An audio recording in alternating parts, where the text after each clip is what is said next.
Welcome everybody to the first bonus episode of the Gym Leader Chat Lounge. Second upload in the same week, and we have a special guest here today to kick it off. I've got Jesse Parker here. Jesse, how you doing? What's up, Ben Morse? I'm doing great. Thank you for asking. I'm happy to be here on the Gym Leader Chat Lounge. I wouldn't say I'm a frequent listener, but I do like to pop in and listen to the podcast every once in a while, maybe like once every like 2 or 3 weeks. I'll listen to an episode, after I get done listening to like the tag team podcast. Yep. But Yep. yeah, so thanks for having me on. Yeah, things have been going really good. Just been playing a lot of Pokemon. Been Yep. getting ready to not play in Worlds because I didn't get invited to play this year. The first year Yeah. since I've been competing that I haven't qualified for Worlds RIP, but I am preparing for the Full Grit 5K Invitational, which happens a week before Worlds. Yep. So just coming up quick, just a couple more weeks. So, and a lot of busy things going on in my life right now, but yeah, everything's going good. Yeah. Well, I appreciate you so much for being on. Sorry about Worlds. Are you pretty beaten up about it? Are you feeling okay? Honestly, not really. Like I kind of like accepted. Honestly, like halfway into the season, I kind of just felt like things just weren't going well, and I didn't really have it in me to like go the extra mile to like grind to like guarantee I get an invite by like trying to like I don't know. In the past, I feel like I've had like that drive to like I need to get my Worlds invite, like I need to get it, but I don't really. I feel like that feeling's kind of gone now. I do really want to win. My goal for the foreseeable future is to win a major tournament. Yeah. So at some point, I just really need to like lock in for one event and just like get that W. But as far as competing, as far as qualifying for Worlds goes, I wasn't that bummed out about it. I mean, this is like I said, this is the first year since I started competing in 2018 that I have not qualified. So I've Right. qualified for the past 5 seasons.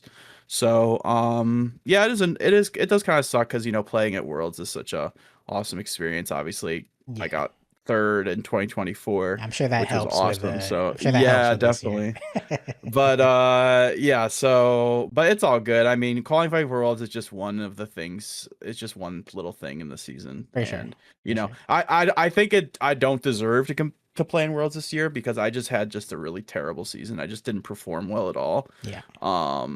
So it is what it is. But we're looking forward to next season, and I'm hopeful that I'll play well enough to get back on there for 2027 Worlds. Of course, I'll be rooting for you. But yeah, I mean, the reason we wanted to have you on today because obviously you are the recent champion of the Gym Leader Challenge 3K event for Pitch Black. Congratulations on that, as well as the Thank top you. 4 finish in Standard. Great weekend for you. Yes. Um, but yeah, I mean, we're gonna get into like the Pitch Black tournament maybe later on in the episode, but I really wanted to go back to like the early days of GLC because you've been around since the beginning. Of course, you've been buddies with Andrew. You were streaming tabletop GLC with him in those first year of GLC. I've said multiple times, I don't know if you've ever heard me say this, but I got into GLC watching you and Andrew stream, and my first GLC deck was your Oh, Hydro that's Pump awesome. deck. No way. Yep. That's sick. Yeah. So I was like, Was that with the White Kira or was that before the White Kira? it was before the White Kyurem, but I did end up Okay. purchasing the White Kyurem. Because I Yeah. remember that was like a tech that like when I played GLC in the early days, like water was just like the type that I chose. I'm like, I'm gonna be the water gym leader. Yep. And my friend, shout out to John Mostowy. His last name's spelled Mostowy, but it's Hmm. actually the W is pronounced as a V. It's kind of weird, but Yeah. shout out to John Mostowy. He was like my GLC testing partner early on, and like we worked on water like a lot. We put a lot of time into it, and I remember he was really hyped about the White Curum, which has an attack for three energy if you have like a fire energy attached to it. Yeah. Then it Does does 80, 160. 80 plus 80. So Yep. yeah, 160. And he thought that was like the coolest tech ever. And it was cool because you could like get it back with Starmie. Starmie's ability lets you like get your energy back. Right. So you could like easily like use the attack again. And hitting for 160 back then was like a really good Yeah, thing that to was hit like for. as high as you ever needed. Yeah, and that was like before even like Torterra had came out. So like there wasn't many things you had to hit for more than that. So I remember he was hype on that. I think that's the list I ended up getting top 8 with, maybe, I think, I with the we're gonna White Kirim. Yeah, we're gonna get But into we'll get that. into I that though. have all of your lists saved, ready to go. Sweet. But back in those early days, I mean, what was your like initial impression of the format in general? I know you were like obviously close with Andrew, so you're not like a completely unbiased source. But I mean, what are your Yeah. thoughts back then, and how has it shifted over the years? Obviously, you've always been more of a standard player, of course. Yeah, yeah, early on it was cool. I mean, I know Andrew initially made the format during like the COVID era when there was just like a really big stint in like the standard format. I mean, obviously there weren't major tournaments happening. I think that had a large part to do with it, where there just like there was like almost no reason to play standard. There were like those online like players cups, but those were like few and far between. So there wasn't a whole lot to play for. So, and on top of that, the format was just like really terrible, honestly, because it was just like, if I remember right, it was just like the best deck was just like ADP, Yep. Arceus, Dialga, Palkia tag team with Zacian V, and then Crushing Hammers. Every deck was like playing Crushing Hammers. Like imagine now how Dragapult plays Crushing Hammers, but then like it ended up where like almost it felt like every deck was playing Crushing Hammers. Yeah. Because they were just so strong because there were so many decks that like that it was just so important. And it was also just one of the best ways to counter ADPization Right. was with Crushing Hammers. So like it was just like really annoying format to play, and so I think that made it really easy to love Gym Leader Challenge early on, Hmm. especially because it was a brand new thing. It was cool, like there was so much to discover. It was almost like expanded. I mean, it basically was like expanded format. I mean, you had Yeah. like basically the same card pool, An especially early unexplored. on where there were like no bans. So like I liked Andrew's philosophy and how like he wanted to actually have people like show that the cards were broken before. Obviously, like some obvious ones were banned, like Lysander's trump cards, stuff like that Not early on. even But it immediately though. That Oh, stuck really? around Was for that one not yeah, even? Okay. stuck Well, around for maybe not then. at least a few Like, months. was Forest the Giant Plants banned It at the start or was. no? No, no. Okay. Oh, not until No, after and not there. even a Rangaroo. Yeah, I think Forest of Giant Plants was allowed to play in two of the initial release events. That's crazy. Yeah, a Rangaroo. Imagine that, like a Rangaroo. So obviously, like I think one of the first or second like big Gym Leader Challenge cash events that Full Grip had, like had Azul coming out and Grant Manley playing broken colorless control with a Rangaroo, and but yeah, it was just really cool. I just thought it was a lot of fun being able to play these like the format just felt like you had a lot of comeback potential. Like in Yeah. standard format, as soon as ADP just used its GX attack and took a three prizes on a single Pokemon, it just felt like there was nothing you could do. So Yeah. having like ways to come back into the game despite not having like a strong early hand, and just being able to show your creativity and your deck building, with such a huge card pool was like really, really cool. And yeah, it was just a lot of fun to have a different way to play Pokemon because I mean this was also there was no expanded format. I mean for a while, like before COVID, they did have expanded regionals, Hmm. which was really cool because it lets you like take a little bit of break from the standard format. And this was before expanded was like completely like insane, had these like turn one crazy turn one deck plays you could do in today's expanded format. So I think they made the right call not having them anymore. But back then it was a really nice like break from standard. So it felt like we were in dire need of like a different way of playing Pokemon.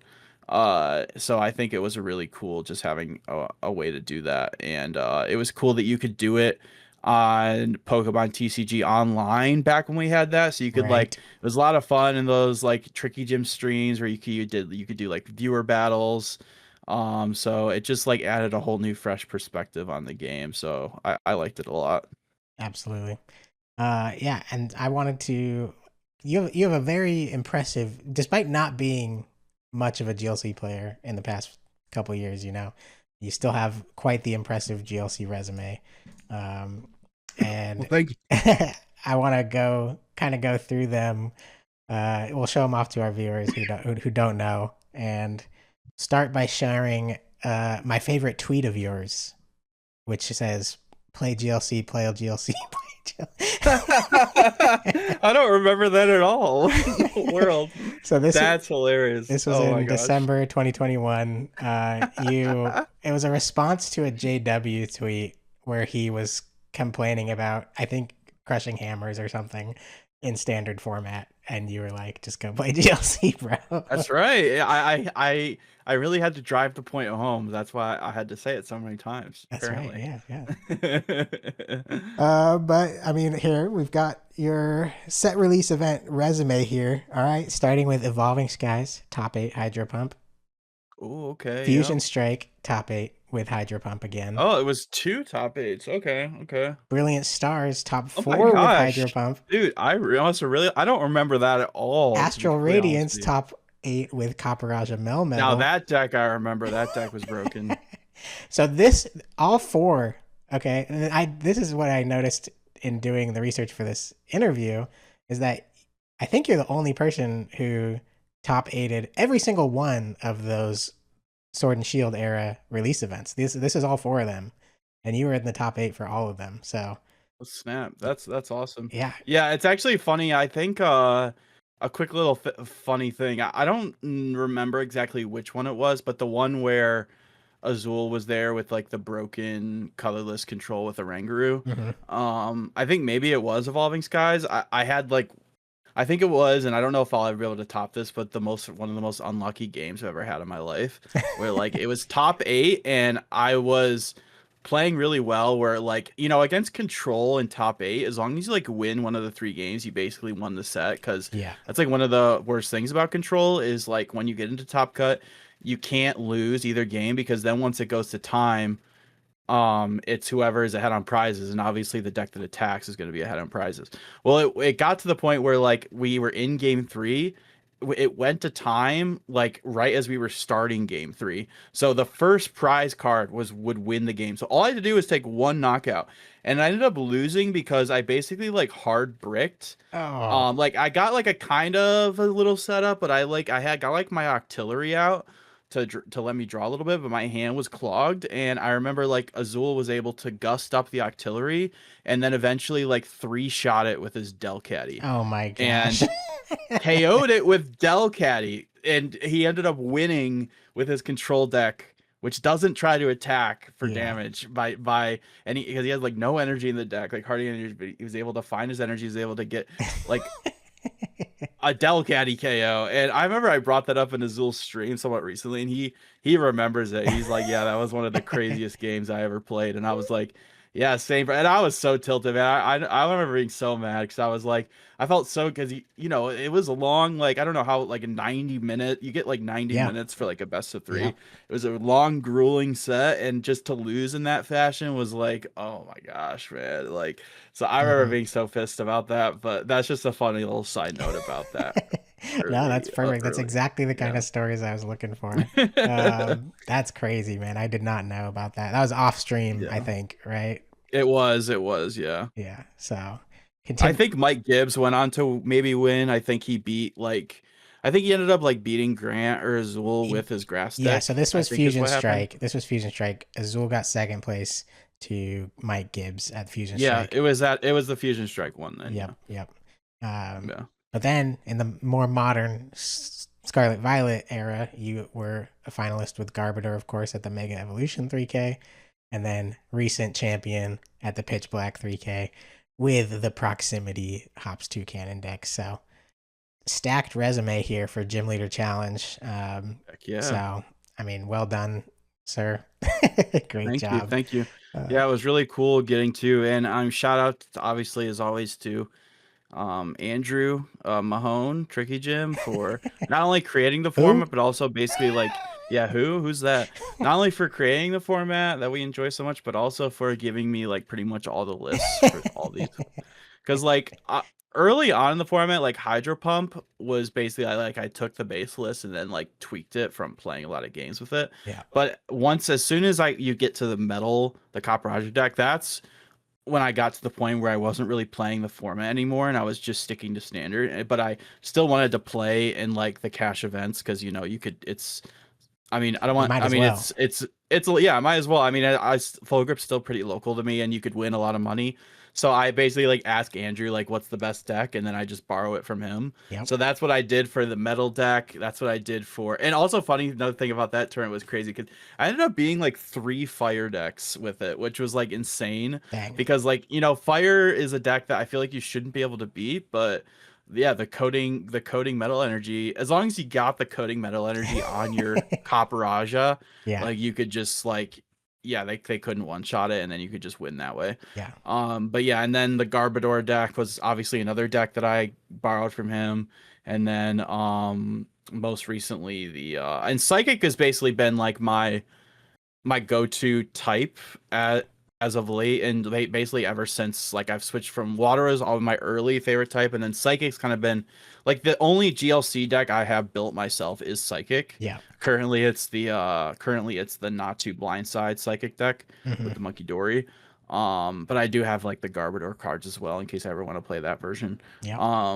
So Psychic's my go-to, but then most recently I was told by Andrew that colorless is broken with the new tube cannon. So obviously I was like, sure, let's do it. I took his list and was able to do really well with it. So we'll see what happens for the next one will be Delta Rain coming up in November. So Yeah. whatever Andrew says is the most broken deck, that's probably gonna be the one that I play. So we'll That's see. right. Might be colorless again. Could be. We'll see when we get there. Yeah. Let's go through the those early lists. This is your first Hydro Pump list from Evolving Skies, Oh man. featuring the old Deluge Blastoise, of course, the Dude, the old Whale Lord. wishy-washy. Yeah, Oh dude, my the gosh. Wishy Dude, the Washy is sticking around. wishy-washy. Is that still like a good It's the card? same one. It's still in all the Hydro Pump decks. Yeah. Wow. Dude, I got to the point where with that card, because I lost a game by forgetting to use trigger the scatter ability, where I had one of those big coins specifically for my wishy-washy, Hmm. that whenever I had wishy-washy active, I would put the coin on top of my deck to make sure Yeah. before I go in top deck that I check for scatter. Because Yep. if you don't know, wishy-washy's ability says if this Pokemon has any damage counters on it at the start of your turn, before like you draw for turn, you flip a coin. If heads, it shuffles into the deck? If Tails, Yeah.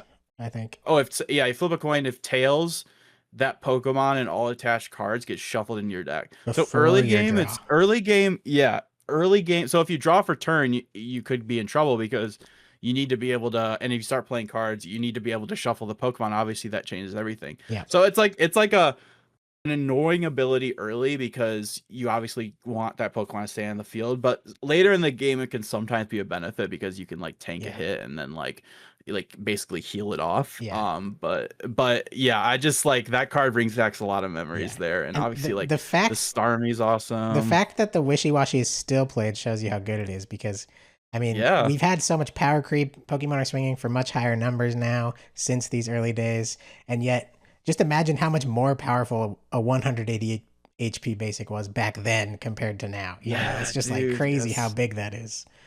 And I remember Lapras being a card that was like surprisingly really strong as well. Like Lapras was just like your best like early game attacker. It could just like I mean the fact you could just like attach 1 or 2 energies and just KO small Pokemon Yep. was really good. And then obviously Inteleon was just like super broken. So Yep. yeah, this deck is sick. Good stuff. It's got Hex Maniac. It's got Bridget. It's got Sonya. Okay. I don't think Yeah, Sonya has dude. seen play in the last 4 years. That So was back when like every deck was playing like Bridget, and then Gloria came out and people were playing Bridget plus Gloria. yep. Some decks also played Sonya. Some of these more like some of these like energy heavy decks were like late in the game. A Sonya for 2 energy could be good. So having that flexibility is nice. And then yeah, the Rough Seas is really can be an MVP card, just lets you win against all the spread decks. Hmm. Yeah, this list is sick for Do you sure. remember anything from the tournament specifically? Well, the Evolving Skies one, I honestly not really much This at is the all. I one don't that even know what Trey won with Psychic. that trailer. Okay, I gotcha. Yeah, yeah. Honestly, I don't remember. I think the only thing I really remember, from this tournament is yeah, just me and John Mastovi. I think John Mastovi might have been there too, and I can't remember, but so it was. The only thing I really remember in general from like the early GLC is that game against Azul with the crazy top eight, because like I'll never forget that match. But I do you know what I lost to by In chance? this, no, I don't. It's Okay. maybe JW. JW was playing Lightning to this event. He got second place. Okay. So I don't think I played against him. I think maybe I might have just like lost to the mirror, like to the psychic deck. I can't exactly remember, but potentially, it doesn't really matter. But yeah. Yeah. this is your upgraded list to Fusion Strike. Here we see the Dude, the Fire Energy. Pyukumuku. Oh Okay, yeah, my I did gosh, want I to bring up forgot about the that card. Pyukumuku is crazy. Okay, I was Oh, yeah, watching I gotta back look this this up. tournament a while ago, because we did a top 10 GLC decks of all time episode. So I was watching back early streams, and I saw this. I think it was John Mastovi was on stream. I think you guys played the same deck. Yes, Uh, this was the one with the white Kyurem. Yep. yes, had the Okay. white Kyurem, but I saw this Pyukumuku in play, and I thought that was like so crazy. So this thing just has Call for Family for two, right? For a colorless energy. Yeah, and Uh, that's the only reason you and played that's it. the reason Yep. you play it, right? And nowadays we have Hisuian Basculin, which can do the same thing for free. Yeah, this was before Bisuing Basculin, obviously. It's annoying. So I remember me and John Mastovi argued about this card so much because he was super hype on it. I was like, man, like you have to get this in the active and then you have to attach an energy. Like Yeah, that just seems super annoying. But we came to the conclusion that like it was just so good to like you just had so many good starting Pokemon. Like starting this was insane. Starting Vulpix was insane. Starting Lapras was really good as well because yeah, Lapras was just a good early game attacker. Starting Staryu was good because you had the free retreat. yep, So like there were just so many good starters in the deck that like this was just another one of another those one. cards that and yeah, the fact that like Vulpix obviously puts the Pokemon in your hand, but being able to put the Pokemon straight onto the bench was just so strong because half the times you use Beacon, the cards are just gonna get disrupted because like every deck was playing N, Marnie. Yeah. Iono hadn't even came out yet, but every deck was playing like N and Marnie. So Hmm. like the chance your cards get shuffled, your hand gets shuffled in your deck was pretty high. Yeah. So yeah, before Baxton came out, this was insane. And then that second attack was hilarious. I remember I used it. I remember I used it once because its attack, if you don't know, says you and your opponent play rock, paper, scissors.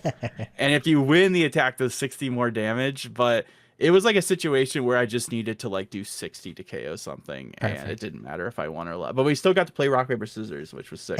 And yeah, the big thing to note about this deck was the white Kyurem was just a cool addition. It was just a really like your only heavy hitter in the deck is Wailord, but this just gave you another Pokemon that was a basic, which was huge, that could Yeah. hit for big numbers, which was really good Yeah. because like almost all the stage twos had like 160 or less HP. Yeah. So another MVP card in the deck was Avery.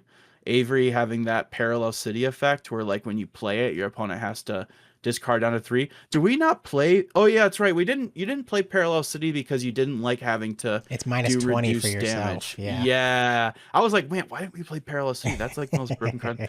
So, do water decks play Parallel City nowadays? Not usually. Because of the debuff too much of a issue I usually? think you could argue that it's not going to change much, especially with the newer Whale Lord and stuff. Gotcha. And Kyogre. You could argue that it doesn't change much. I have played Perilicity in some water decks. I It just kind feel of like just the card's so depends. broken that you almost maybe don't even care, but Yeah. maybe the math. But yeah. Anyways, like the Kyurem's really strong, and then obviously that match against Azul that I talked about earlier was like crazy. So Yeah. yeah, that I'll always remember this deck. Yeah, and it looks like no Bridget or Gloria in this. It's like just Sonya as your Yep. basic search, and then You the got the Pyukumuku and Pyukumuku. the Vulpix. Yep, Yep. yep. So yeah, I'm a fan. I'm a fan. Colress Yeah, also, of that's what we were course. cutting for it. That's what we ended up cutting the Bridget for the Pyukumuku. That was like the decision we were trying to make was Right. do you play one or the other? And I think like we were like Pyukumuku is like a searchable card. You can't like search for I guess you can with the Intellion, but yeah, so Pyukumuku was sick before we had Hisui and Basculin. Yeah. What's also crazy is this is before Hisui and Heavy Ball, so there's literally no prize interaction this early. Yeah, that is crazy. Yeah, I think maybe we weren't like valuing that as much back then about how like important it was to have access to your prizes. Like Yeah. not even playing a town map is like Yeah. No insane. town map, no Gladion, which both would have been available. But yeah, you just played like at the time there was just a lot more Pokemon in decks. Like this has a lot of Yeah, that's Pokemon in it. true. That's true. Um, and have a lot of energy as well. You know, higher counts of both compared to more like modern lists. But I mean, that's how it went. I also saw a Mhm. tweet. I was looking back at your tweet from either this event or the next one, which also had the Kyurem, and someone asked about it, and you pointed out that it's a good answer to the single strike Melmetal, which was going around. If you don't remember, the Melmetal in the metal deck had Oh an yeah, attack that blocked yep. damage from Pokemon with abilities. So I do remember because I played that in the Caparage deck. So yeah, yeah, yeah. So yeah, that having card was insane. you kind of needed an out to that if and Kieran was able to hit those higher numbers. You had Lapras, but Lapras would require a ton of energy to get to those Yeah, numbers. Whereas and it wasn't weak to lightning. So Kyurem and Lapras were both attackers that weren't weak to lightning, which was back then. Lightning was not really played as a spread deck; it was just played as an attacking deck with right, Amazing Raikou. yep, So having attackers that weren't weak to lightning was also very valuable. absolutely, absolutely. But still no bench. This is before Manaphy, I think. Manaphy was Brilliant Stars, Yeah, so this is still so I before think Manaphy. it was what was. Oh yeah, Brilliant because that Stars was is the evolving. next Yeah, one it was here, before. Yep. which we see the Kieran once again. But it looks like you didn't play Manaphy to this one either. Yeah, no, I think like the reason for that is because like the rough seas was just like good Yeah, enough to beat the spread decks. Because sure, like, sure. I mean, if someone tries to spread on you and you rough seas even once, it kind of just like destroys them. It like Yeah. sets like it messes up their math. So I think like we decided that like I feel like playing rough seas and Manaphy it kind of like redundant, but I don't know, maybe it could have been worth it, but um I don't know. yeah, not very many changes for this list. It looks like very very similar. No, you've got Nessa was a new addition. Oh yeah, Uh Nessa, yeah. and but it looks like you're still playing pretty much the same. You actually you go back to Gloria and Bridget in this deck. Yeah, I think maybe we decided that Pyukumuku was troll. No Pyukumuku, and probably the addition of Gloria probably helped, because now you have two outs early. Yeah, Um, yeah, true. so, Yeah, yeah. but yeah, so that's where we're going here. It looks like +1 energy as well. Or no, it looks like the same amount of energy. But yeah, that Whale Lord Wishy Washy Yeah, Lapras combo was just killer back in the day.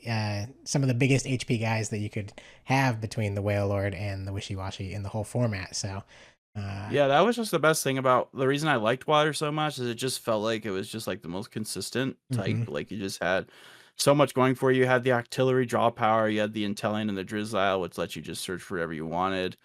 And like the combination of those two cards, and then you had like the theoretical infinite energy generation with Starmie, yeah, which was really cool. I think like obviously like people found out that it was generally just better to play instead of dedicating like a whole Pokemon line to doing it, you just play like a superior energy retrieval yeah, instead, because that ended up just being like enough energy to win the game. yep, But back then it was sick. I mean, being able to that was back when you were allowed to play Evo Soda with Starmie in play because right, a Starmie break technically existed, yeah. which I remember doing that a lot just to like play my hand down to use artillery. Yeah, and your opponent could So that search was really their whole funny. deck off of your Brooklet Hill, even though they weren't playing Yes, water. exactly. Yeah, Yeah, which those rules are so funny. Yeah, if you don't know what I'm talking about, yeah, Evo Soda says choose one of your Pokemon to play, search your deck for a card that evolves from that Pokemon. You can only do it if you have a Pokemon on your board that can evolve, and technically a Starmie break exists in the Pokemon card game. So back then you were allowed to do that, to yeah, just play the card and burn it out of your hand. But now there's like a rule written where like yeah, since the card's not in the format, you aren't allowed to do that. Same thing with like Brooklet. If you're not playing a fighting or a water deck, you aren't allowed to use it, which is a little different than standard, where standard you can do it just because it's just different rules. Well, But in standard, yeah. it would be the same in standard. It's just in standard you don't have the type restriction, so the game Right, doesn't know true. that you're not playing a water basic. Yeah, But yeah. if you're playing a So fire GLC deck, the game does know you're not playing a water basic. Um, yeah. so that's how it would work in standard if standard was type restricted. Yeah, right. But yeah, this event you did get top 4, so higher than your previous 2 placements. But I'm assuming you don't really remember much beyond that. I really don't. Yeah, I don't like remember really at all, honestly. I do think it's kind of funny though that I just like stuck to basically the same list with like maybe like 5 changes. So then going into Astral Radiance, where you top aided with the metal deck, what made you switch off of water? You were so Yeah, dedicated. so yeah, I mean, I think like I said, I think I this is where I was getting to the point where I wasn't really playing the format much anymore. So I wasn't really like dedicated to a certain type. I was kind of just like, and Andrew, obviously I respected his decisions and his opinions on decks because he like plays the format like nonstop. So I mean, obviously he plays the format a lot, so he's gonna know better than I do. And he just told me, yeah, this deck is seems really good. It seems like really underrated. I don't know if he really like thought this was like the best deck in the format, but he just thought that the deck seemed like underrated and Yeah, a really cool deck. And I was like, yeah, it seems cool. And it was like the first deck that like I liked how like small like the Pokemon lineup was. Like you had just yeah. like your main attackers and like that. Like you had your Dialga and you had your Dialga as like your early game attacker, and then like you had your core of the deck, which was Copperajah and Melmetal, depending on the matchup. Hmm. And then you had your Cobalion as like your late game sweeper. So I really liked that. That was cool. And Magearna was just kind of like there as like an efficient attacker with some consistency. Yep. And yeah, the Melmetal was like really crazy. The Melmetal really like won me a lot of games, I remember, because Water was still like at the peak of its popularity. So like the fact that you just had this card that could just, if you don't know, Melmetal has an attack that does 80 damage. Is a stage 1, does 80 damage for 3 energy, and then it says during your next turn, this Pokemon can't be damaged by any Pokemon that have abilities. So it really walled off like everything in the water deck, and it walled off just like so many Pokemon Yeah. that you could sometimes just like go up. It could just go like 1 for 3 against a lot of decks. And then its second attack was really strong too. It just did 150 for 4. So you attach one more energy, you're just swinging for 150. But then the Copperajah was kind of like the star of the deck, where like you just had this giant, like 100, what it has, like 190 HP or something like that. Yep. 190. Um, yeah, 190, and then it just does a lot of damage. Its second attack does like, what does it do? Like 250, 220 220, but for it had the 3. restriction of, yeah, if it had the restriction of if it had too much damage on it, you couldn't physically use the attack. But then you play cards that let you heal, like Malo and Lana. So it was kind of just like this raid boss Pokemon where you'd swing with it, it'd take a hit, you play Malo and Lana to heal it, you use it again, it takes another hit, then you like boss something and use its first attack to take it. You go like 3 for 1. Yeah. It was just like an instant. You had all these broken tools that let you reduce damage. Metal frying pan, metal goggles, metal core barrier. Yep. You had Crystal Cave, similarly to Water with the Rough Seas, that just let you heal all your Pokemon. So yeah, you had a lot of consistency with the Amazing Jirachi. Funnily enough, it played Amazing Jirachi instead of Stellar the other Wish. Jirachi that arguably is better. But the thing with that Jirachi is that lets you look at the top 5 and choose was it a The trainer? trainer. But it put itself asleep, so you had to play the escape board or have some kind of switch card. Whereas this Jirachi, you could just use the ability and it wouldn't put itself asleep. But you only got to look at the top 2.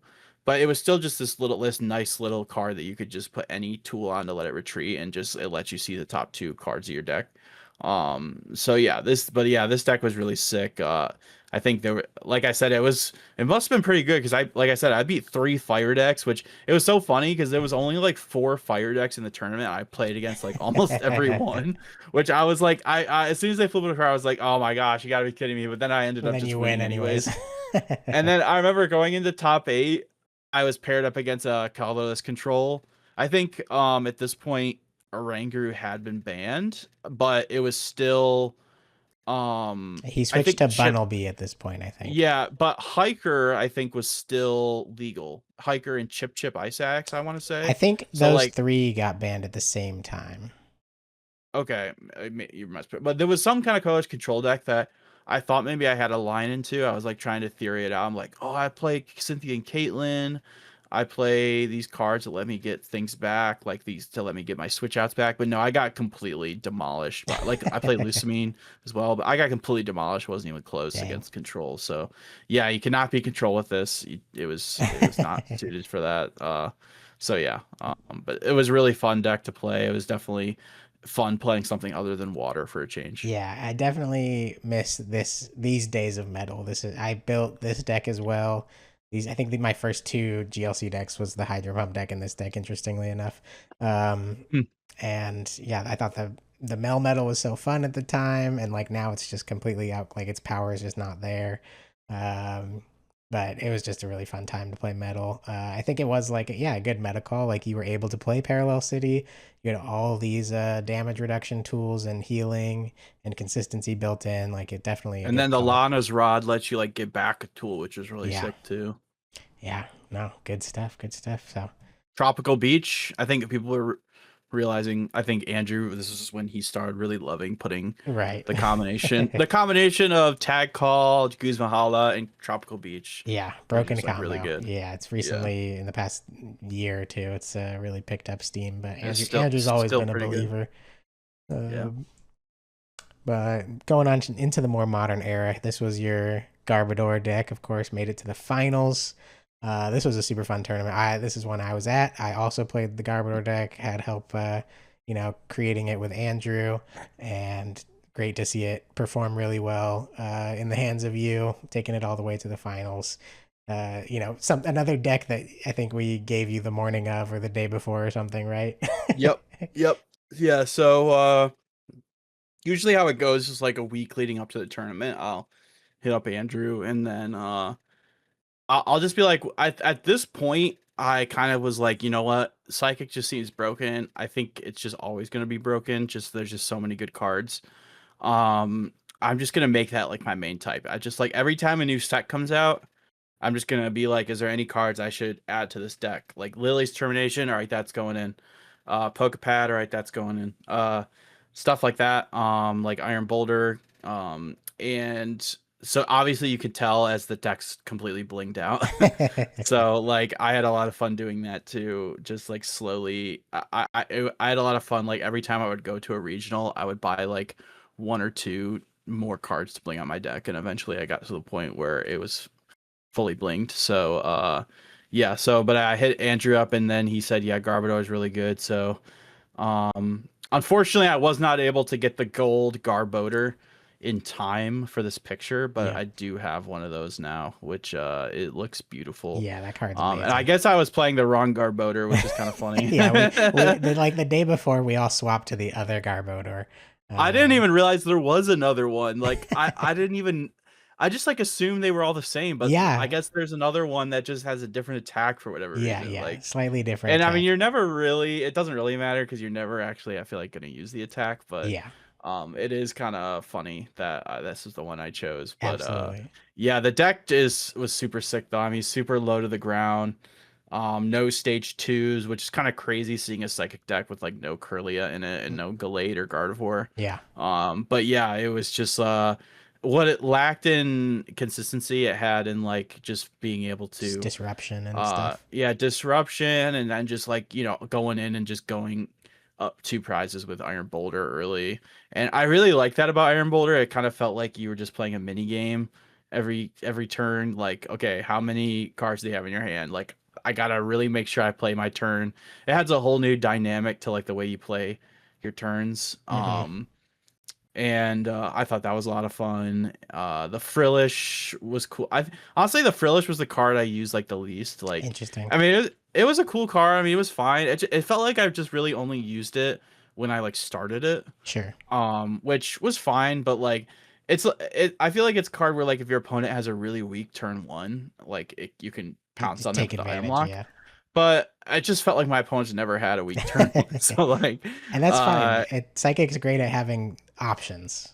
So yeah, yeah, and then like the Wobbuffet was another card where like I feel like I didn't use it much, but yeah, the Iron Boulder and the is that Nihilego in it? Oh we yeah, the did deck did play. play Yeah, we did Nihilego, play didn't it? Nihilego. Yeah, Nihilego. Yeah, that card is crazy. which But yeah. I immediately cut it after this tournament. But Yeah, it's a very specific card. You can only use its attack when your opponent has 2 prizes left. yeah, But yeah, I think my favorite card in this deck was the shopping center. The so shopping good, center was so sick. so It just good. feels like it was made for Garbodor because Yeah, like how everybody in standard would play Garbodor was you would use, since you could play multiple of cards, you would use all your abilities, put down float stone, lock abilities. It goes back into your turn. You fuel blower it off, use all your abilities, put the float stone back on. But shopping center just lets you do that. Just lets you, pick when it it's your up. turn, put the shopping center down, pick up your tool, use your Natu, use your Malamar. Boom, put the tool back down. And then sometimes the shopping center would just stay in play. And it was just really sick having a card besides field blower that lets you like remove the tool off your Garbodor. Agreed. But I feel like most games you honestly aren't even using Garbodor. Like if you get ahead in prizes, you just, because you don't want to hurt yourself as Yeah, well. yeah. So with it, which you could definitely do. But yeah, the deck was super sick. I really like it. I could see myself maybe playing this again in the future. Who knows? Yeah, absolutely not. Ability lock's awesome. Such a fun deck, and you had like the late game luxurious cape combo, and Yep. obviously Dimension Valley was still around, and so without Dimension Valley, this Yes. deck does take a bit Oh, of a hit. it Uh, does. That's true. Yeah. so because this deck wants to be as low to the ground as possible, because you don't want to rely on your abilities if you don't have to. So Dimension Valley really can save you there, but Yeah, I think uh, the deck might need to get like restructured. Maybe you end up like putting the Gallade back in or something. Maybe you can afford to play all those in your deck, or like who knows? Or something to explore in the future for sure. Um, then moving on to the Pitch Black that we just had a couple weeks ago, you won the Top Trainer Cramorant card, which is really sick. The stamped trainer card. Did you put that into your deck right away? well, it wasn't my deck. It Oh, it's was Andrew's Andrew's deck. deck. Yeah. So, but yeah, the Natalie had us before the final started. She had us put those into our decks just so they could see it on stream, Yeah. which is really cool. But Mm-hmm. as soon as the tournament was over, I took it out and I have it in my binder now. Nice. I have a special binder with cards that like I call it like my trophy binder. It has like cards in it that are like special like Special. this, like one of a kind cards. Mm-hmm. Like it has like all my league back when they used to give league challenge cards for like first place, like top Yes. four. I have all of those cards in there. I have like half the binders like full of those. But yeah, so that I put this card in there and then obviously I gave the deck back to Andrew. But Of course. yeah. Of course. And here's that 60, nicknamed Proximity, but the Hops 2 cannon. But yeah, so you hadn't played any games with it, right? Going into the tournament. Andrew hands it to you. And how much of the deck did you know? Did you like, have you played colorless before this? Really, ever? Nope. Uh but I know what all the cards do. I Of mean, all these course. cards have been relevant in standard at some point. Yeah. Um I mean the hop stuff not really because the hop stuff is not that good in standard, but Yeah. so like the hop stuff I had to like have a refresher like for like the first couple of rounds I like forgot that Snorlax's ability like works on itself. Yeah. So I was doing the math in my head. I'm like, well, if I attach double turbo, like I don't feel like I'm doing enough damage. Like am I really actually gonna attack with this thing?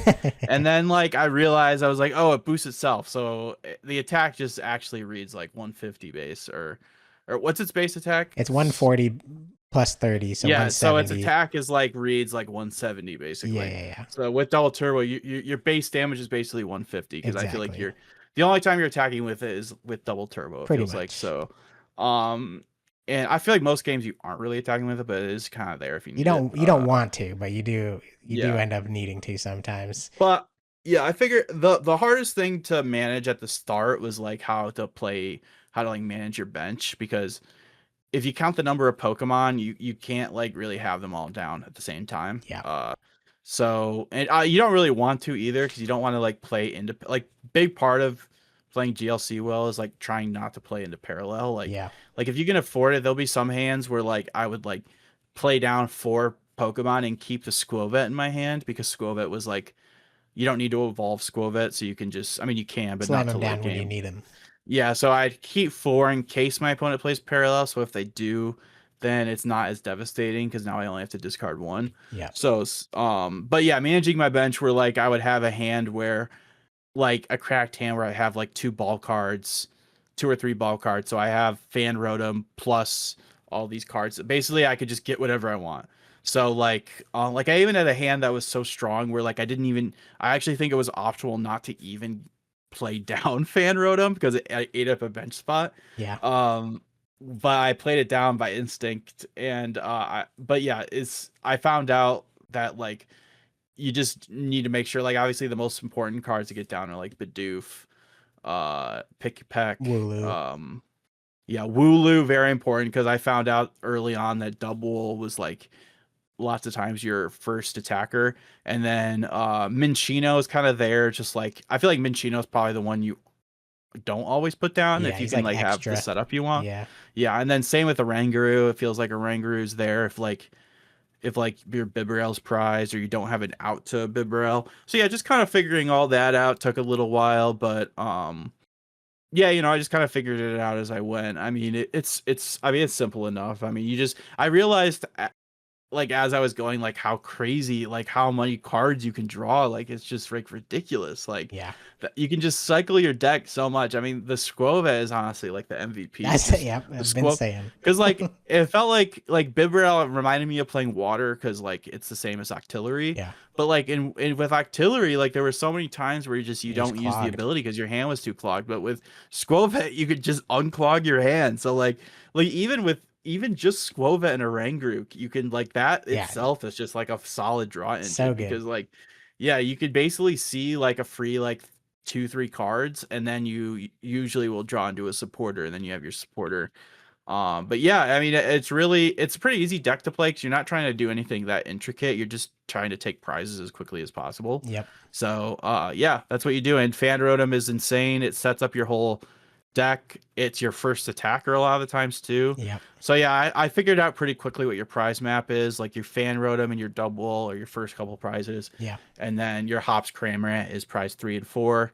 And then, two cannon and maybe Snorlax, and then Greedent gets in there as like Yeah. a way to like basically guarantee a knockout because Greedent's attack does you have to have a hand of 5 or more. So obviously you need to be able to usually Bibarel your hand up.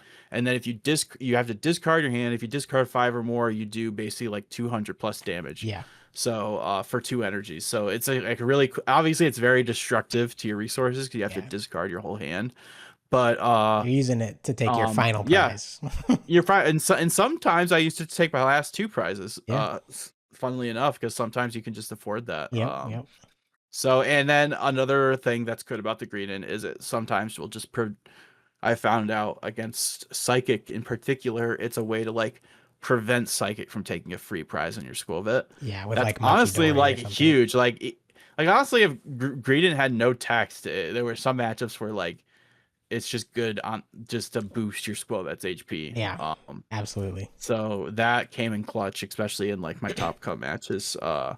So in But yeah, the deck's insane. I mean, the Lost Vacuum. It kind of puzzled me not having Field Blower in the deck sure. because like Andrew sent me the list the night before, and I was just reviewing it, I was studying it, and I'm just like, really, no Field Blower? Like, are we really not playing Field Blower?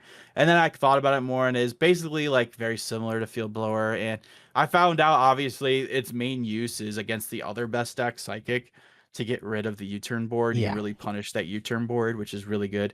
And obviously, and on top of that, it was really clutch against colorless control, being able to lost zone their luxurious cape because colorless control has ways of getting any card back that they want. So Right. being able to lost zone it is really good. They can't get it back. Of So course. yeah, every card has a reason for being in here. Every card had its use. So yeah, really props shout out to Andrew for making a broken list. For sure. And then, so in your Swiss games, we don't have to go through every one of your rounds, but Yeah, is yeah. there any particular moment that was like, what was your record at the end of Swiss? Were you 6-1? I was 6-1, so Okay. yeah, I started off the day with donking Jack Hooper. Nice. So shout out to Jack. He was also playing colorless, so it was kind of. I was obviously I'll take the free win, but I was also like, man, I kind of got to like figure out the deck. Like it Yeah, would have I been need nice to like practice. get a game under my belt. And he even asked, he's like, "Do you want to play one for fun?" I never say yes to that. I'm like, "Nah, I'm good, bro." Yeah. Like, I'm just gonna go walk around. Like, I don't know. I just like I'm not like, I mean, I love GLC, but I'm not in love with it enough to like play a match that's Sure, sure. inconsequential. That's just me. I mean, I don't know. Mentally, if I play a for fun game and I lose, I'm gonna feel like I lost the round. So I'm Yeah. just like, let me just chill. I can go and see what other people are playing. Um, and then yeah, round two I played against a dark deck, which that's where I feel like I really figured out how to play the deck because he didn't have the strongest early game setup, and I took a knockout with Fan Rotom. I don't think he was expecting because he like started his Chi-Yu, that new Chi-Yu that has 90 HP. It does like 110 Yep, damage. It yep. has damage 20 damage on it, and he attached energy to it and passed. And I took a knockout turn one with Fan Rotom with a Muscle Band, Yeah. and I don't think he was expecting that. So like I just kind of ran away with the game. But that was that game where I had like a cracked hand where I could just fill out my whole bench. And then I ended up just like mismanaging my bench and realizing like, wait, I can't bench everything that I want to bench. Yeah. And it ended up like I didn't get punished for it, thankfully. But and then my round three, I played against a Psychic Blindside, and that was my first loss. Okay. And that was where I felt like I was like, you know what, I'm probably just gonna get another loss and be done, like whatever. Because as soon as you get a second loss, you're basically done. Yeah, But yeah, yeah. dude, that game was like insane Do you though, because remember who it was my against? it was against Kevin. Oh yeah, round two, the dark was against Seth Kev. Heitman, so shout out to him.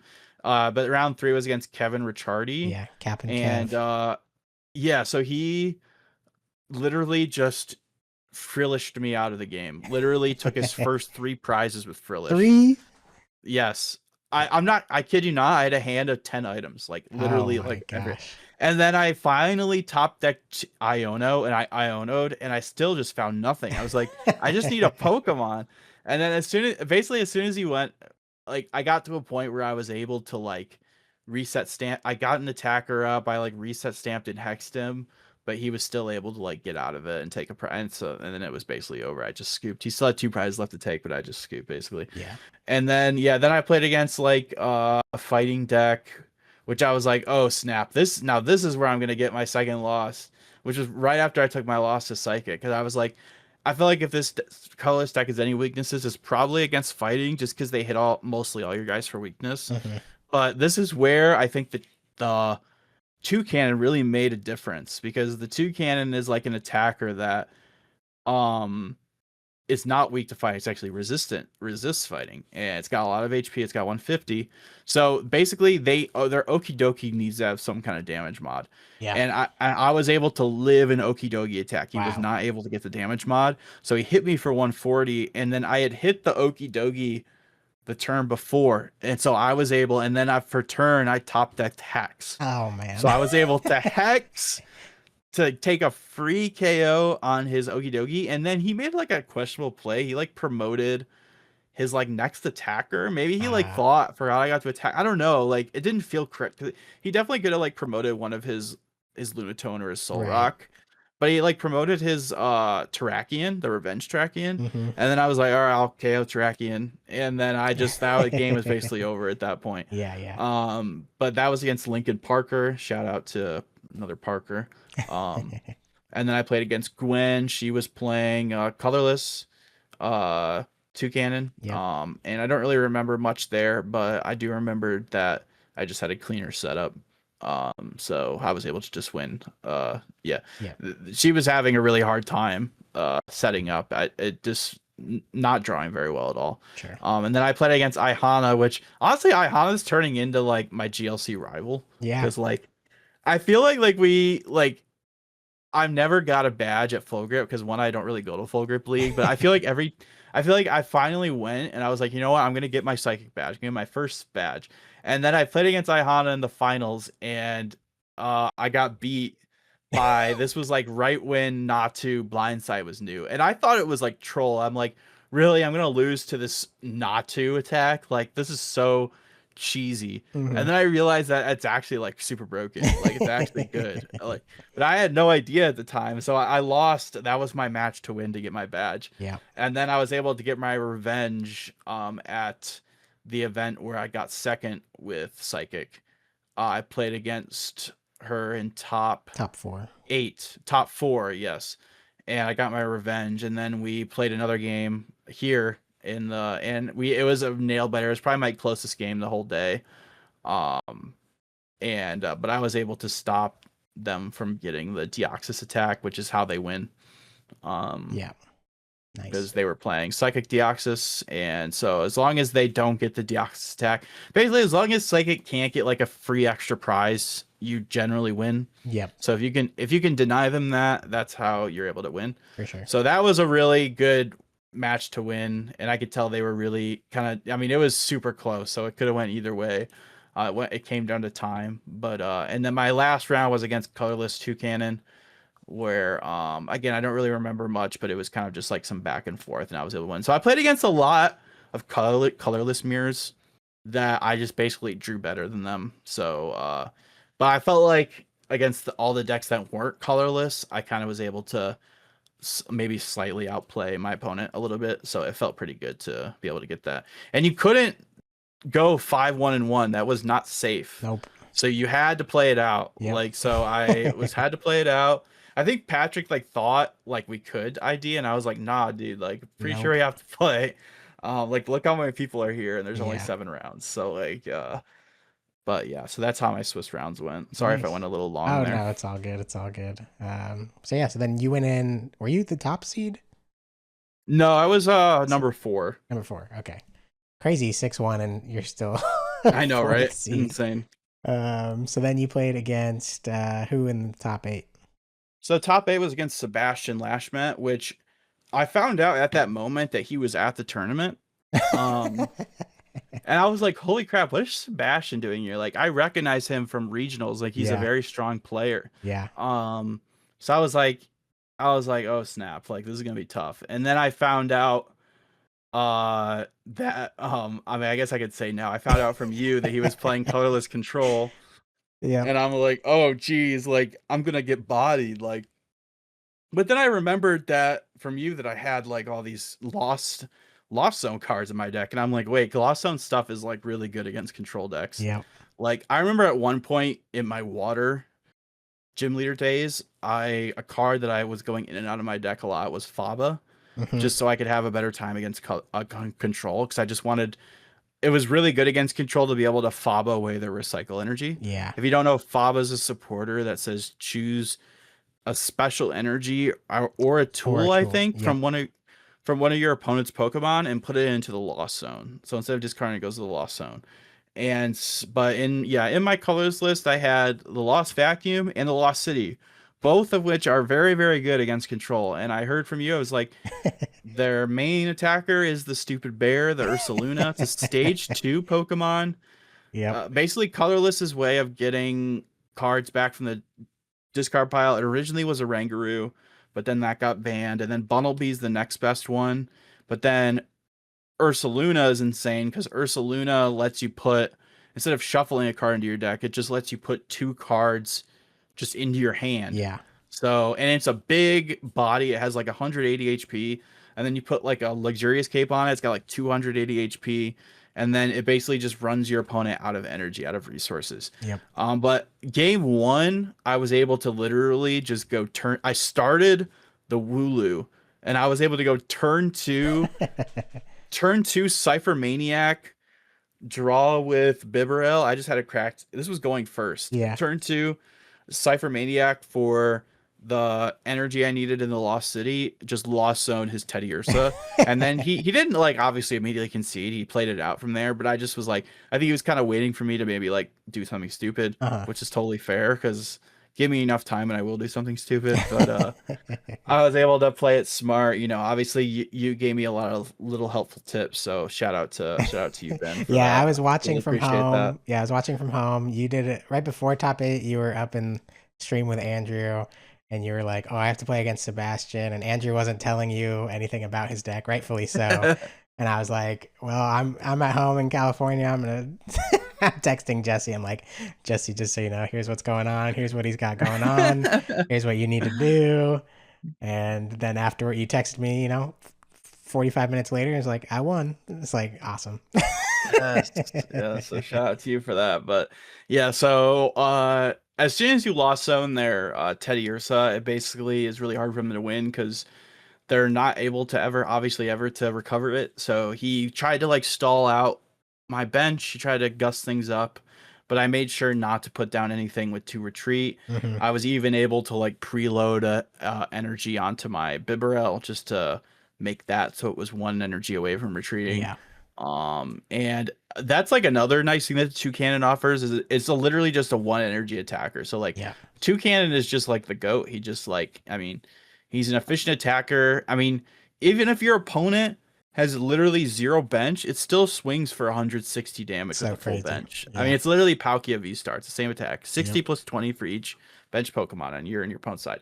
So you're literally one-shotting anything for 1 single energy, and then just for the cherry on top, it just lets you draw a card every, as if colorless needs more draw. It lets you just draw a card, which Right.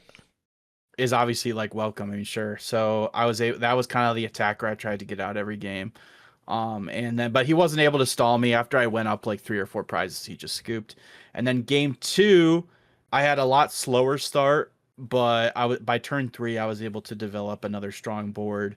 And then by slower, I mean I wasn't able to like immediately just start taking prizes. I had to like take a couple turns to set up. Yeah. And then eventually he was able to get like the rare candy Ursaluna luxurious cape, slam all that down, like gust something up, like stall me for like a couple turns, but then, or not even a couple turns, literally he stalled me for a couple turns before he did that. Once he got out the Ursaluna, I literally was like, I top decked. I was like, yeah, I'm about to send that bear to loss. So he's like, really? I'm like, yeah, dude. He's like, if you do that, I'm just gonna scoop. So then I just showed him the Cypher Maniac in my hand, and I showed him the Lost City and the Lost Vacuum. And he's like, yeah, I'm done. He's like, I gotta get on the road anyways. I got a ways to go. Yeah.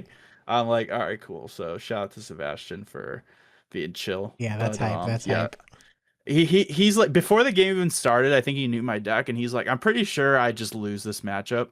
And the more I thought about it, I was like, yeah, because they're just the list that this list just has so many ways to switch. Yeah. Um, it's just in a lot of really efficient attackers. As long as you aren't like silly and bench like your Hop Snorlax and your Bibarel and your Rangaroo, Yeah. like just be conservative and you'll do fine. Totally.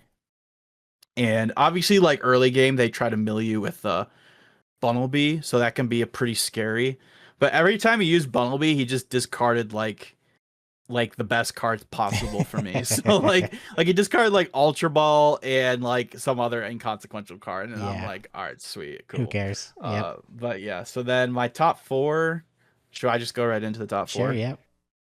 Yeah, so top 4 I played against Brooke English, who some would say might be like the final boss of GLC. I mean, Some might say you're she the is final a boss of GLC. dude, maybe I'm the final boss, but Brooks, the uh modern era final boss. Brooke's the mini boss. Yep. Yeah, but no, but yeah, she's just like a really, really good player. She always does well in GLC. I actually like go to her sometimes for advice on my psychic deck because I just know that she plays a lot of psychic and I like psychic. So I'm like, I always like ask her for like, hey, is there any like cards that I'm not playing in my list that you think I should be playing? Like I remember before this event, before I was decided to play colorless, I was like, how good is actually Deoxys? Like, do you think that should just be in the list?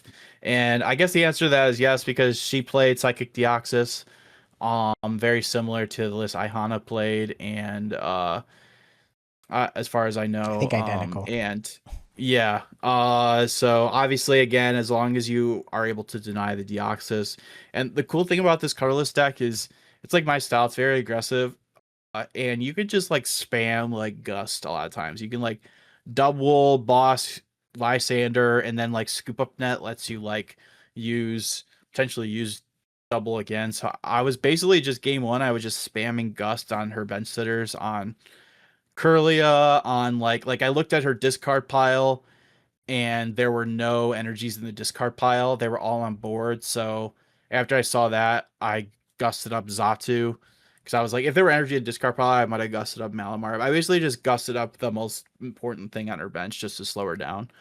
And then game 2, I just had a really, really bad opening. It was a very slow start, and then she was able to win. And then game 3, we went on stream, and I just had like an insane like turn where I was able to like Squovet into a Jet Energy to just Jet Energy my Rotom up into the active, and I drew into the Parallel City So like exactly the cards I needed to be able to hit into the Monkey Dory in the active, which Hmm. I thought about not doing because you don't really want to hit Monkey Dory for non-knockout because then they could start. So Yeah. I don't know if it was correct to do or not, but she didn't really set up. She didn't. They only play like one dark, so I was like, there's a pretty good chance I could just like two shot this monkey or at least force it out of the active. Yeah. And thankfully, she actually did find the dark, scarily enough. But then she just passed with it active, so I was like, all right, sweet, I can just attack and KO the monkey, Yeah. Yeah.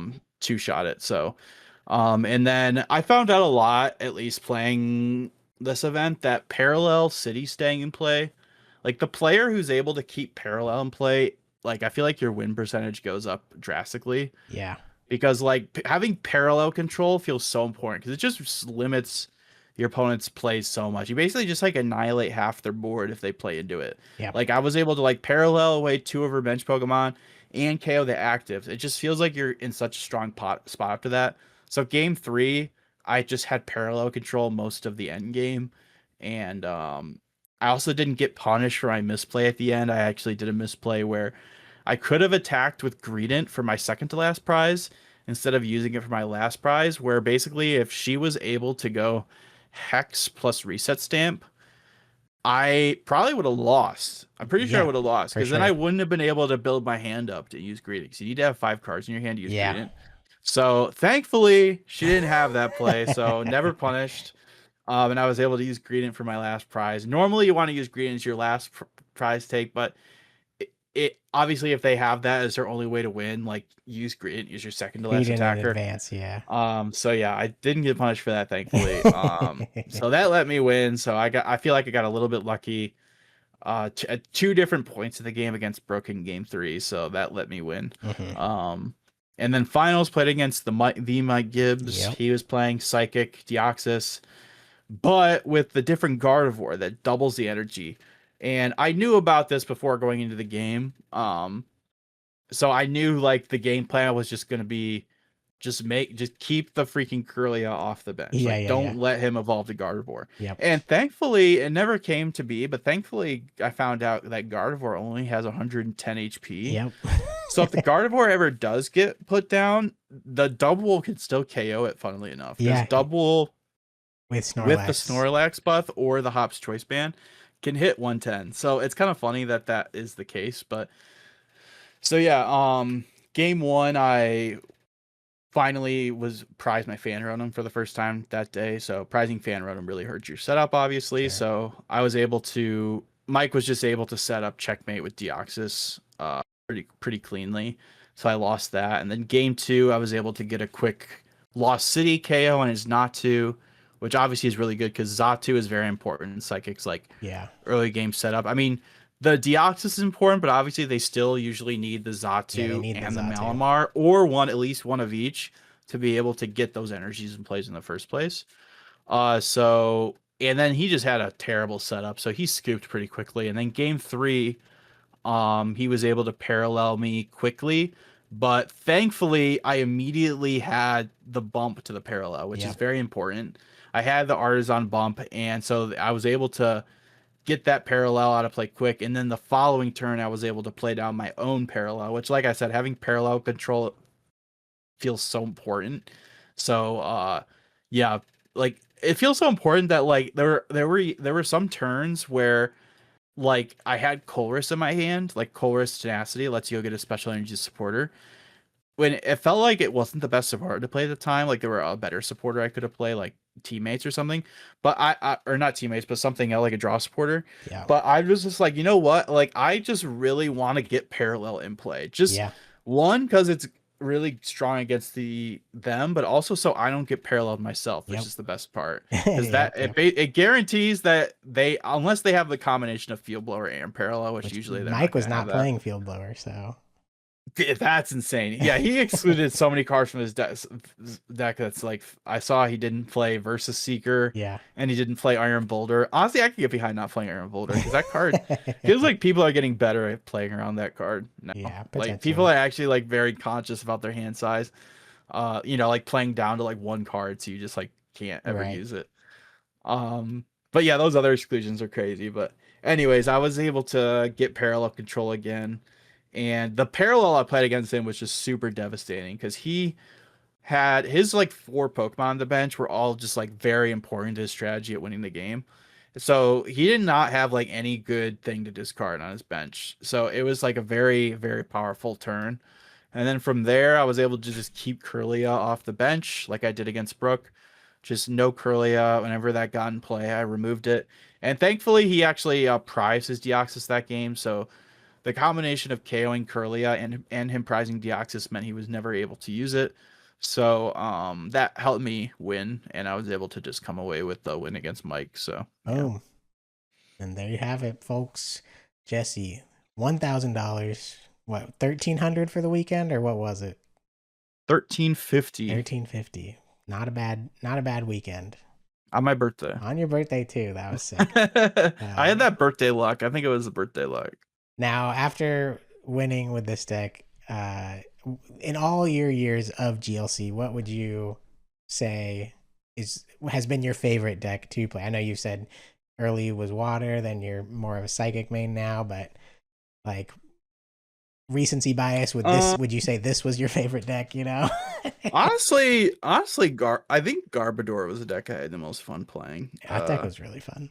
Yeah, Garbodor is just cool Pokemon. I don't know. He's really cool. Like I didn't when Garbodor was legal and standard, I didn't like appreciate it as much as I should have because I was still kind of newer to the game.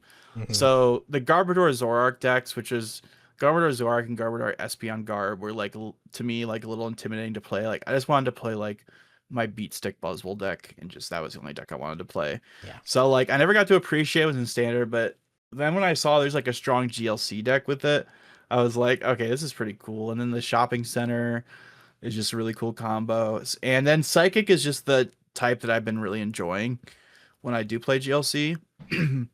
But man, this colorless deck definitely feels like the most broken deck It's so I've played. good. So, I mean, obviously, maybe a little bit of recency bias, but and I'll always have a soft spot in my heart for water. You know, Yeah. I think it'd be cool to build like another water deck again because I hear that water is actually pretty good right now. It's I think that's okay. what a lot of those Turbo Blaze guys played Yeah. to this event, which I mean, I don't think they did very good, so maybe that says something about the deck, but you know, Who but hey, you knows? know, they were able to beat me in the finals when I was playing So, Garbodor yeah, the with that RDT. broken fighting deck, yeah. Yep, yep. And which is crazy because again, I don't play the format that much, and that was my first introduction to that deck, and I was like, holy crap, like this deck is insane. That was Like that Marshadow everyone's just first bodied me. introduction to the deck. Dude, yeah, that oh yeah, yeah, that's true. Yeah, that Marshadow was like, yeah, ridiculous. Yeah. But yeah, I'd say probably Psychic Garb is probably my favorite. Yeah. I think I just said that on our last pod too. That was also my favorite Oh, deck to okay. play, at least from the year, maybe all time. Yeah, It's such a fun deck.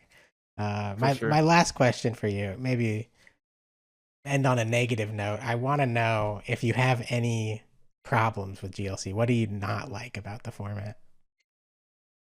Um, I would say just like the pricing things, which like it's just it's something it feels like you don't really have any control over in GLC because obviously you're forced to play one-ofs. Yeah. And like there's such a large card pool that usually it feels like, at least with the trainers, you can play like cards that like Hand Disruption. You have like N, Iono. You have like cards that kind of do the same thing but are a little bit different. So it feels like you're playing more than one copy. But with the Pokemon, it just feels like you can just lose a game outright if you just prize the wrong Pokemon.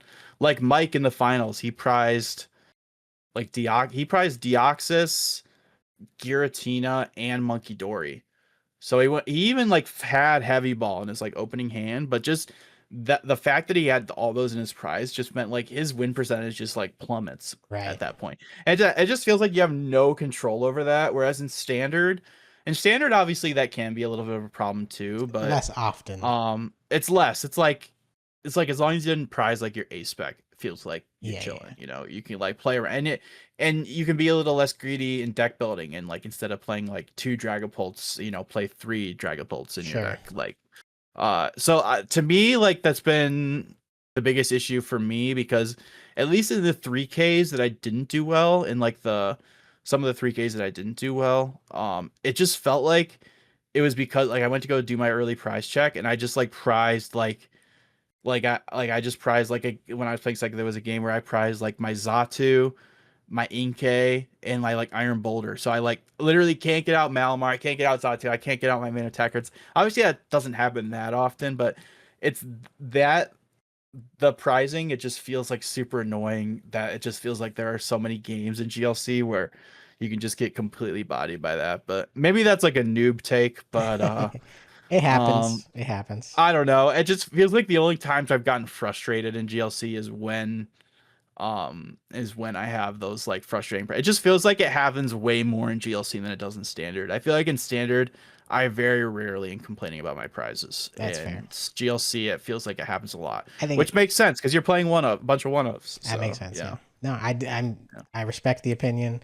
That's why I asked. But yeah, I think we're gonna wrap it up there. Is there anything else you wanted to share or shout out before we close it out? Nope, just I mean a little bit. I guess shout out to you for having me on and for all the GLC content you produce. I think that's very awesome what you do for the community. So that's super cool. Thank Your you. whole website, the vlogs, that's all awesome. Thank you. Thank So you. keep it up. And then obviously shout out to Andrew Mahone for all the cool, sick deck lists and for making the format. And then if you want to follow me on Twitter, my handle is Jesse Parker without the A in Parker. So just go ahead and follow me on Twitter and to keep up with, my tournament runs. Yep. Well, Jesse, thank you so much for being on. Congratulations Thank you. again on the dub. I'll be rooting for you and all the other Full Grip players at the upcoming Invitational. It'll be so fun to watch. Thank you. Thank you. But yeah, thank everybody for watching. Subscribe, hit that like button, follow on Spotify, and we will GLC you next time. Bye bye.